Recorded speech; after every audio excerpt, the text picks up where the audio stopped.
ಎಲ್ಲರಿಗೂ ನನ್ನ ನಮಸ್ಕಾರ. ನಯನ ಕುಕಿಂಗ್ ಚಾನಲ್ಗೆ ಸ್ವಾಗತ. ಇವತ್ತಿನ ರೆಸಿಪಿ ಮಿರ್ಚಿ ಹೇಗೆ ಮಾಡೋದು, ದಾವಣಗೆರೆ ಸ್ಟೈಲ್ ಮಿರ್ಚಿ ಹೇಗೆ ಮಾಡೋದು ಅಂತ ತೋರಿಸ್ತಾ ಇದ್ದೀನಿ. ನಾನು ಸ್ಟಾರ್ಟ್ ಮಾಡೋಕ್ಕಿಂತ ಮುಂಚೆ ನನ್ನ ರೆಸಿಪಿ ನಿಮ್ಗೆ ಇಷ್ಟ ಆದರೆ ಪ್ಲೀಸ್ ಲೈಕ್ ಮಾಡಿ, ಶೇರ್ ಮಾಡಿ, ಹಾಗೆ ಸಬ್ಸ್ಕ್ರೈಬ್ ಮಾಡಿ. ಸಬ್ಸ್ಕ್ರೈಬ್ ಮಾಡೋದ್ರಿಂದ ನಾನು ಹಾಕೋ ಹೊಸ ಹೊಸ ರೆಸಿಪಿನ ನೀವು ನೋಡ್ಬೋದು. ಬನ್ನಿ ಸ್ಟಾರ್ಟ್ ಮಾಡೋಣ. ನೋಡಿ, ಇದು ಮಿರ್ಚಿ ಹೇಗೆ ಮಾಡೋದು. ಇದು ಮಿರ್ಚಿ ಮಾಡೋ ಮೆಣಸಿನ್ಕಾಯಿ.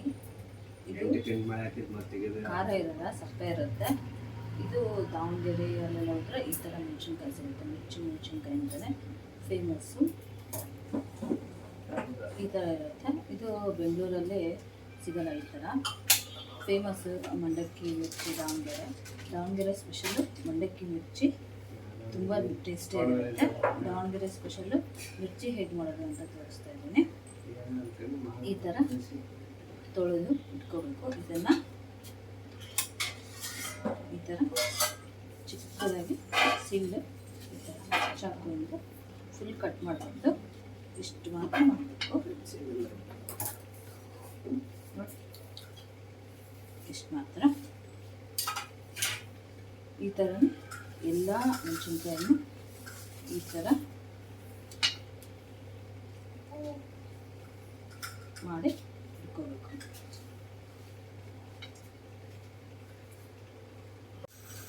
ಇವಾಗ ಎಲ್ಲ ಮಿರ್ಚಿನ ಈ ಥರ ಕೊರಿದು ಇಟ್ಕೊಂಡಿದ್ದೀನಿ. ಇದಕ್ಕೆ ಉಪ್ಪು ಮತ್ತು ಜೀರಿಗೆನ ಹಾಕಬೇಕು. ಇದು ನಾನು 3 ಸ್ಪೂನಷ್ಟು ಜೀರಿಗೆ ಪುಡಿ ಮಾಡಿ ಇಟ್ಕೊಂಡಿದ್ದೆ. ಸೊ 3 ಸ್ಪೂನಷ್ಟು ಜೀರಿಗೆ ಪುಡಿ ತೊಗೊಂಡಿದ್ದೀನಿ. ಇದಕ್ಕೆ 1 ಸ್ಪೂನಷ್ಟು ಉಪ್ಪು ಹಾಕಿ ನೀಟಾಗಿ ಮಿಕ್ಸ್ ಮಾಡಬೇಕು.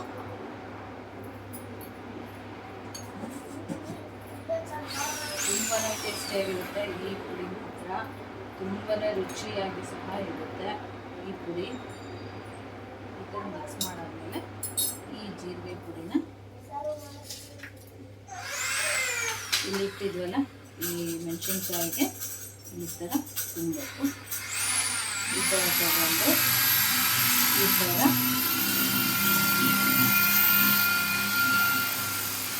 ಜೀರಿಗೆ ಹಾಕೋದ್ರಿಂದ ಜಾಸ್ತಿ ಇದೆ, ತುಂಬ ರುಚಿಯಾಗಿರುತ್ತೆ. ಈ ಥರ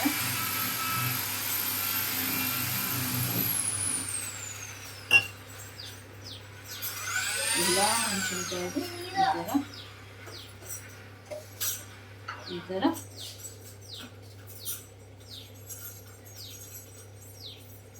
ತಿನ್ನಬೇಕು.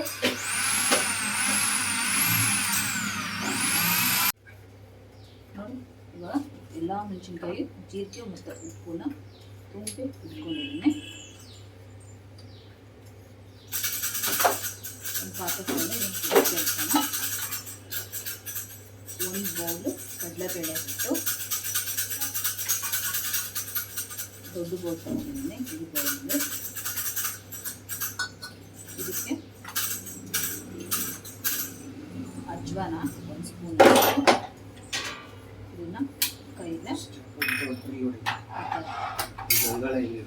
ಮಾಡಿ ಹಾಕಿದರೆ ತುಂಬ ಟೇಸ್ಟಿಯಾಗಿರುತ್ತೆ.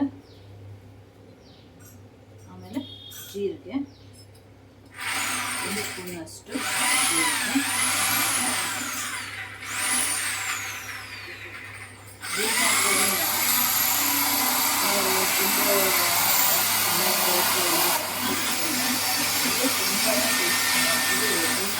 ಚೆನ್ನಾಗಿ ಜೀರಿಗೆ ಹಾಕಿದ್ದೀನಿ. ರುಚಿಗೆ ತಕ್ಕಷ್ಟು ಇದಿಷ್ಟು ನೀಟಾಗಿ ಮಿಕ್ಸ್ ಮಾಡೋಣ. ಇದನ್ನು ನಾನು 2 ಹಿಡಿದು ತಗೊಂಡಿದ್ದೀನಿ. ಜೀರಿಗೆ ಅಜ್ವಾನ ಹಾಕಿರ್ತೀವಲ್ಲ, ಒಂದ್ಸಲ ನೀಟಾಗಿ ಮಿಕ್ಸ್ ಮಾಡ್ಕೋಬೇಕು.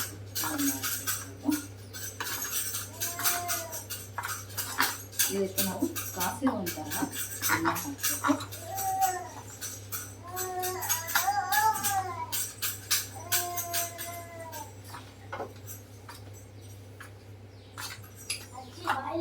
ತುಂಬಾ ಟೇಸ್ಟಿಯಾಗಿರುತ್ತೆ. ಒಂದು ತಿಂದರೆ ಇನ್ನೊಂದು 2 ತಿಂತಾನೇ ಇರಬೇಕು ಆ ಥರ. ಮಂಡಕ್ಕಿ ಜೊತೆಗಂತೂ ಸೂಪರ್ ಆಗಿರುತ್ತೆ. ದಾವಣಗೆರೆಯಲ್ಲಂತೂ ಸಖತ್ತಾಗಿ ಇರುತ್ತೆ ಇದು ಟೇಸ್ಟು. ಮಂಡಕ್ಕಿ ಜೊತೆಗೆ ಇದನ್ನು ಬಿಸಿ ಮಿರ್ಚಿ ಮಾಡಿಕೊಡ್ತಾರೆ, ತುಂಬಾ ಟೇಸ್ಟಿಯಾಗಿರುತ್ತೆ. ಅದಾದಮೇಲೆ ನಾನು ಆಲ್ರೆಡಿ ಎಣ್ಣೆ ಕಾಯಿಸಿಕೊಂಡಿದ್ದೆ, ಇದಕ್ಕೆ ಎಣ್ಣೆ ಹಾಕ್ತಾಯಿದ್ದೀನಿ. ಒಂದು 4ರಿಂದ 5 ಸ್ಪೂನು ಎಣ್ಣೆ. ಕಾದಿರುವಂತಹ ಎಣ್ಣೆನ ಹಾಕಬೇಕು, ತಣ್ಣಗಿರುವಂತಹ ಎಣ್ಣೆ ಹಾಕಬೇಕು.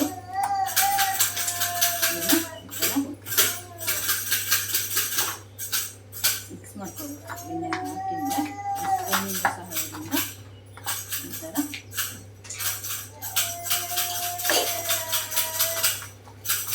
ಹಾಕಿರುವ ಎಣ್ಣೆ ಎಲ್ಲ ಹಿಟ್ಟಿಗೂ ಹರಡ್ಕೊಬೇಕು. ಆ ಥರ ಮಿಕ್ಸ್ ಮಾಡಬೇಕು. ಈ ಥರ ಮಿಕ್ಸ್ ಮಾಡಿಂದ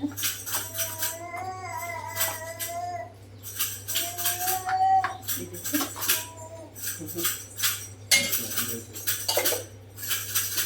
ಸ್ಪೂನಿನ ಸಹಾಯದಿಂದ ಇದನ್ನು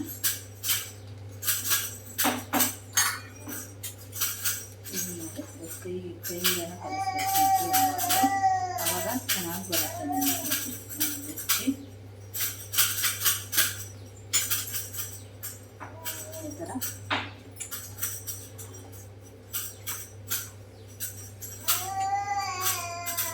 ಎಲ್ಲ ಕಡೆಗೆ ಸ್ಪ್ರೆಡ್ ಆಗಬೇಕು. ಆ ಥರ ಕಲಿಸ್ಬೇಕು.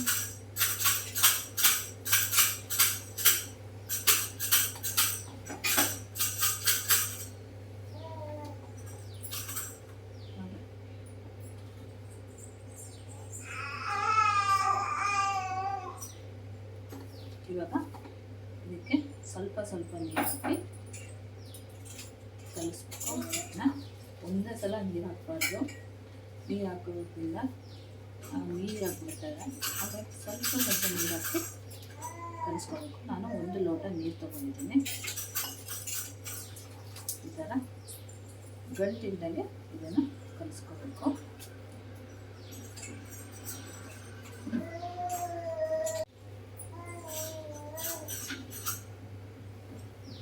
ನೋಡಿ ಇವಾಗ ಇಟ್ಟು ಈ ಹದಕ್ಕೆ ಇರಬೇಕು. ತೀರಾ ಗಟ್ಟಿನೇ ಇರಬೇಕು, ನೀರಾಗಿರಬೇಕು. ಇದಕ್ಕೆ ಒಂದು ಅರ್ಧ ಚಮಚದಷ್ಟು ಸೋಡಾ ಹಾಕ್ತಾಯಿದ್ದೀನಿ. ಅಡುಗೆ ಸೋಡಾ ಇದೆ, ಆಮೇಲೆ ಅಡುಗೆ ಸೋಡಾ ಬಳಸ್ತೀವಲ್ಲ ಅದು. ಇದನ್ನು ಹಾಕಿದ್ರೆ ನೀಟಾಗಿ ಮಿಕ್ಸ್ ಮಾಡ್ಕೊಳ್ಬೇಕು.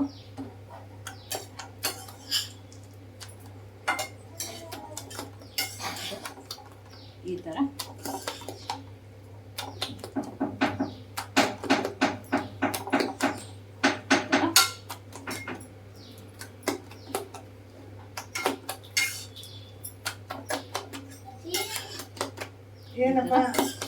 ಮಾಡೋದ್ರಿಂದ ನಮಗೆ ಮಿರ್ಚಿ ಚೆನ್ನಾಗಿ ಬರುತ್ತೆ.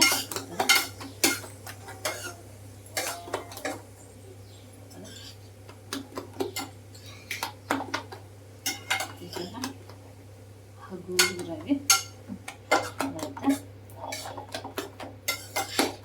ಒಂದು 5 ನಿಮಿಷ ಈ ಥರ ಮಾಡಬೇಕು.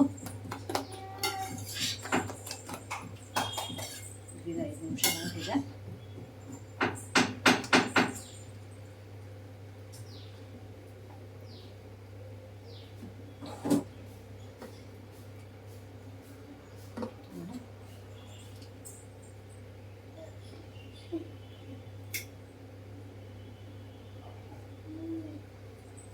ಎಕ್ಸ್ಟ್ರಾ ಕೈಲಾಗ್ತದೆ ಈ ಥರ ಹಾಕಬೇಕು. ಇವಾಗ ಹಿಂಡಿ ಕಾಯಿ ಇಟ್ಕೊಂಡಿದ್ದೀನಿ, ಮಿರ್ಚಿ ಹಾಕೋಣ. ಆಲ್ರೆಡಿ ಎಣ್ಣೆ ಕಾಯಕ್ಕೆ ಇಟ್ಕೊಂಡಿದ್ದೀನಿ. ಇವಾಗ ಇದು ಎಣ್ಣೆ ಕಾದಿದೆ, ಚೆನ್ನಾಗಿ ಎಣ್ಣೆ ಕಾಯಬೇಕು. ನೀವು ಸ್ವಲ್ಪ ಕಾಸು ಹಾಕಿದರೆ ಚೆನ್ನಾಗಿ ಬರಲ್ಲ. ಇವಾಗ ಹಿಟ್ಟು ಕಲಸಿದ್ಮೇಲೆ ಈ ಮಿರ್ಚಿನ ತಗೊಂಡು ಈ ಥರ ಹಿಟ್ಟಲ್ಲಿ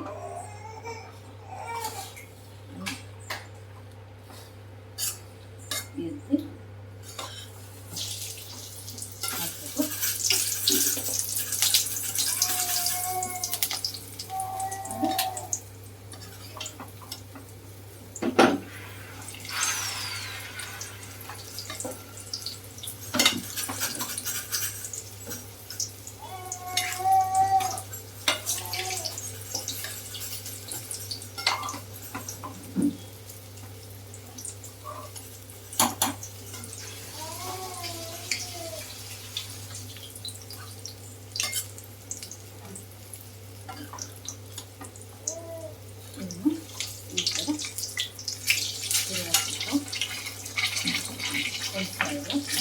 ಇರುತ್ತಲ್ಲ ಈ ಮಿರ್ಚಿ ಅಂತೂ ತುಂಬ ಟೇಸ್ಟಿಯಾಗಿರ್ತದೆ. ನೀವು ನಾರ್ಮಲ್ ಮಿರ್ಚಿ ಮಾಡೋದಕ್ಕಿಂತ ಟೇಸ್ಟ್ ಡಿಫ್ರೆಂಟಾಗಿರುತ್ತೆ. ಟೇಸ್ಟು ತುಂಬಾ ಟೇಸ್ಟಿಯಾಗಿರುತ್ತೆ. ನೀವು ಸಂಜೆ ಟೈಮಲ್ಲಿ ಅಥವಾ ಬೆಳಗ್ಗೆ ಟೈಮಲ್ಲಿ ಈ ಮಿರ್ಚಿನ ಮಾಡಬಹುದು.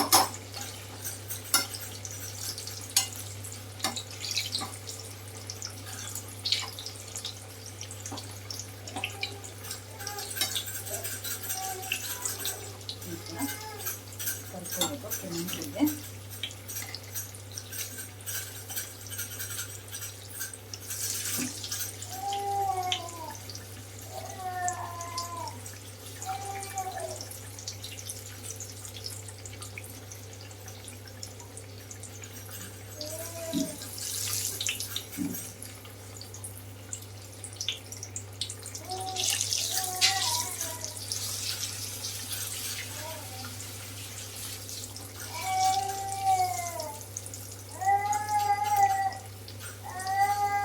ನೋಡಿ ಇವಾಗ ಆಗಿದೆ. ಸದ್ಯನ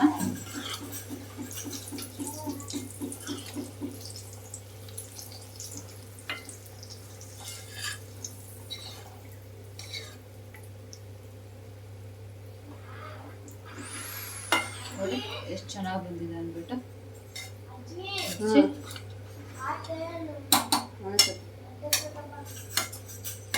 ಈ ಥರ ಎಲ್ಲ ಮಿರ್ಚಿನ ಹಾಕ್ಕೋಬೇಕು. ನೀವು ಹಿಟ್ಟನ್ನು ಈ ಥರನೇ ಹಚ್ಚಬೇಕು. ಇಲ್ಲ ಅಂತಂದರೆ ಫುಲ್ ಹಿಟ್ಟು ಹಚ್ಚಿದ್ರೆ ಚೆನ್ನಾಗಿರಲ್ಲ.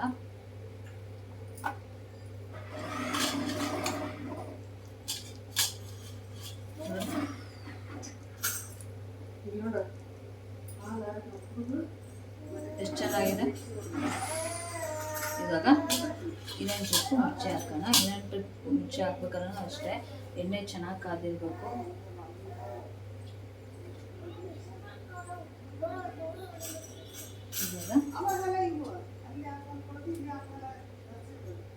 ಇದನ್ನು ಯಾವಾಗಲೂ ನಾವು ಕೊಡ್ತಿರ್ತೀವಲ್ವ, ಉಪ್ಪು ಜೀರಿಗೆ ತಂದಿರ್ತೀವಲ್ವ, ಇದನ್ನು ಮೇಲ್ಗಡೆ ಇರಬೇಕು. ಇದು ಟಾಪ್ ಇರುತ್ತಲ್ವ, ಇದು ಕೆಳಗಡೆ ಇರಬೇಕು. ಇದು ಕೊಡ್ತಿರೋದು ಯಾವಾಗಲೂ ಮೇಲ್ಗಡೆ ಇಟ್ಕೊಂಡು ಈ ಥರ ಹಿಟ್ಟಲ್ಲಿ ಹಿಂಗೆ ಹಾಕಬೇಕು.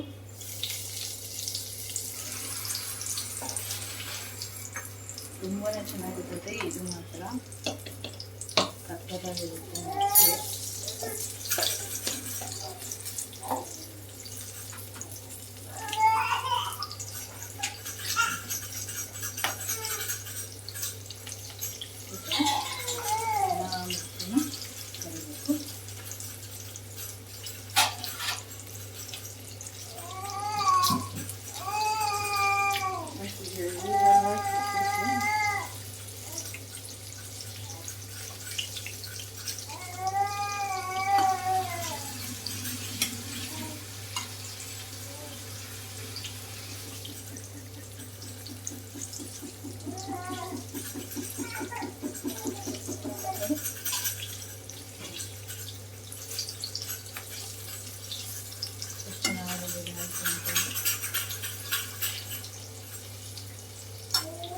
ನೀವು ಇದೇ ಥರನೇ ಹಿಟ್ಟನ್ನ ಇದನ್ನು ಮಾಡಬೇಕು. ಹಿಟ್ಟು ಅಷ್ಟೇ ತೀರಾ ತೆಳ್ಳಗೆ ಇರಬಾರ್ದು, ತೀರಾ ದಪ್ಪನೇ ಇರಬಾರ್ದು. ದಪ್ಪ ಇರ್ತಕ್ಕಂಥ ಮಿರ್ಚಿ ಗಟ್ಟಿ ಆಗುತ್ತೆ, ಚೆನ್ನಾಗಿ ಬರಲ್ಲ. ಮಧುರವಾಗಿ ತುಂಬ ತೆಳ್ಳಗಿತ್ತಪ್ಪ ಅಂದರೆ ಎಣ್ಣೆ ಹಿಡಿಯುತ್ತೆ.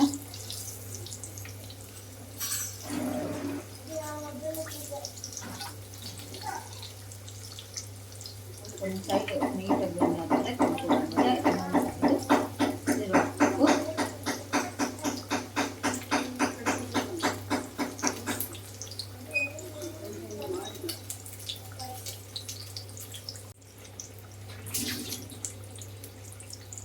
ನೋಡಿ ಇವಾಗ ಆಗಿದೆ. ತೆಗೆಯೋಣ.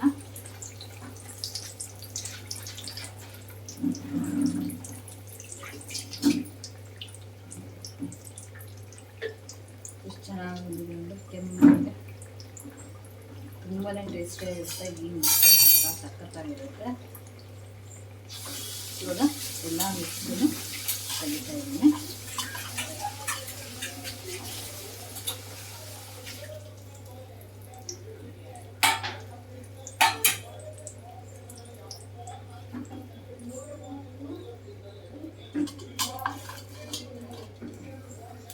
ಇವಾಗ ಇದನ್ನು ಸರ್ವಿಂಗ್ ಪ್ಲೇಟಿಗೆ ತೆಗೆಯೋಣ.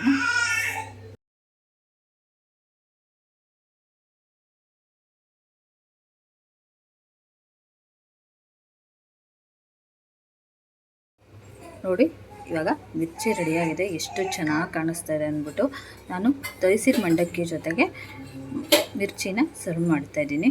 ತುಂಬಾ ರುಚಿಯಾಗಿರುತ್ತೆ, ತುಂಬಾ ಟೇಸ್ಟಿಯಾಗಿರುತ್ತೆ.